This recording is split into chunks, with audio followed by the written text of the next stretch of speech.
Dahil sa maulan guys, magluluto ako ng lugaw. Ang lugaw ng Kapampangan ba? Kasi noong andun ako sa Pampanga, mahilig silang magluto sa lugaw. So, tinitignan ko yung paano nila iluto paano ang style nilang magluto ng lugaw. Kasi doon sa amin noon, ay iba yung style namin magluto. Basta lang niluto namin yung tawag nito, yung kanin, tapos lagyan lang ng mga manok niya, tapos ganon kami magluto dun sa yung simple lang. Pero itong luto ng Kapampangan ay naiiba at talagang masarap lasang lugaw. Hindi, talagang kaiba itong gagawin natin guys. At sige, samahan nyo na ako para himay-himayin ko muna itong aking nabiling fresh na manok. Hinati ko na siya para yung kalahati pwede kong gawin pag nag-soup ako. Ito na lang ilalagay ko. So kasi itong kalahati, dahil naman sa dalawa kami, mostly ako pa ang nakakarami kasi itong kasama kong si Lolo ay hindi naman gaanong maraming kinakain. Kaya itong kalahati isi-save ko na para sa susunod na magluto ako ng soup. Ito na lang ilagay ko. Tapos ire-rep ko siya. O diba? O wala na, samahan nyo na ako guys na iluto itong aking lugaw. Tamang-tama dahil maulan dito sa Hong Kong, kaya naisipan ko magluto ng lugaw. O diba? Medyo okay na itong umuulan dahil napakainit, sobra. Iba pa naman din ang init dito sa Hong Kong. Then parang sabihin ko sanang parang impyerno, hindi ko naman nasubukan ng pumunta ng impyerno. Kaya basta sobrang init. Tapos umulan na ngayon. Medyo baka sakaling mabawasan yung init.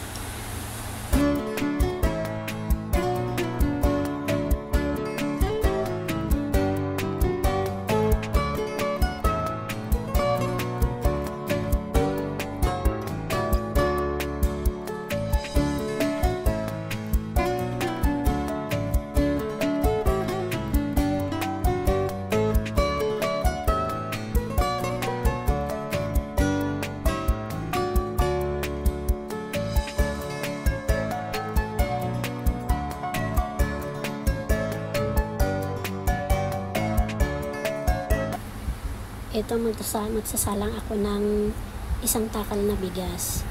Dito ko sa rice cooker iluluto para mabilis. Pagka sa shellin ko kasi iluto, parang matagal. Tsaka mas maganda rin sa rice cooker para hindi makonsumo sa gas, diba?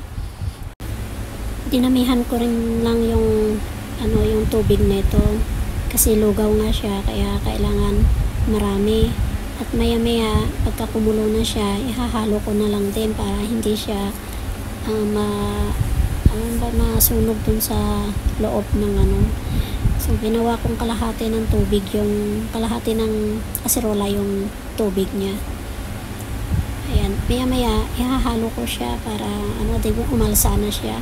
Madami na yung tubig na nilagay ko, kaya umalsa pagka maya ihahalo ko siya, tapos iwanan ko na naman, ihahalo na naman. Yun nga lang lagi, ganun din naman, diba? Para hindi ko mo rice cooker na iluluto, hindi na ihahalo, pero kailangan pa din na ihalo ito para hindi siya parang pantay. So ito pala, naggisa pala ako ng bawang, isang buong bawang itong ginawa ko para maging crispy siya. Yung madami sa mantika, tapos ilalagay itap mo dun sa lugaw. Pagka naluto na yung lugaw, saka mo na ilalagay doon para masarap siya pag nilagyan ng ganyan.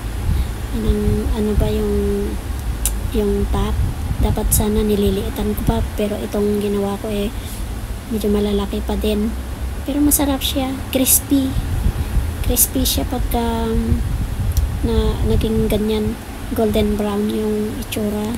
Instead ng ilalagay din, pwede rin ilalagay ng yung spring onion, pero mas gusto ko yung ganito, kaya ito na lang ang hinanda ko. Nag-iwan akong konting bawang para may kasama yung ilalagay ko na luya, tapos nilagyan ko din ng sibuyas, tapos igisa-gisa, tsaka ko na ilalagay yung manok at igisa ko na yung manok para mabango siya. Igisa muna yung mga bawang, sibuyas para mabango pagka ganyan ang ginawa. Ayan. Ilalagay ko na ngayon yung sibuyas. At medyo marami na yung ginawa kong yung bawang. Isang buo kasing bawang inilagay ko, kaya medyo marami na siya. Tamang-tama. Igigisa ko muna hanggang sa medyo may mag-brown din yung sibuyas. Saka ko na ilalagay yung manok. Napakasarap, guys. Tapos pagkatapos na may gisa na yung manok, tsaka ko na dito ko na lang din ilalagay yung lugaw. Hindi ko na ilalagay dun sa isang kaserola dahil medyo maliit yung kaserola namin, hindi kasya kasi ang tao naman dito dadalawa kami, kaya hindi, wala na yung mga malalaking kaserola nila, nilagay nila doon sa isang bahay nila, kaya yung mga gamit lang namin dalawa ni Lolo ang iniwan nila. So igigisa ko na din itong manok hanggang sa mag-brown na din. Pagkatapos na may gisa ko itong manok at pagkatapos ng mag-brown na siya at pwede ng saka ko na ilalagay yung kanin lugaw. Tapos lagyan ko na din ng asin. Tapos siyempre hindi mawawala yung magic sarap. Tapos ilalagyan ko siya ng itlog. Ayan, pinaghalo-halo ko na. Tapos saka nilagyan ko din pala ng pamienta. Ayan. Tapos ito, para masarap, kompleto ang ricato. So ko nilalagay, dalawa lang ang nilagay kong itlog dito kasi dalawa kami, sa akin yung isa, kay Lolo yung isa. Alam kong siguradong magugustuhan ni Lolo yung yung lugaw ko kasi masarap siya. Kaya dito ko na lang din sa kawali ilalagay yung lugaw para medyo malaki-laki ng konti.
Heto na guys, naluto na ang aking lugaw.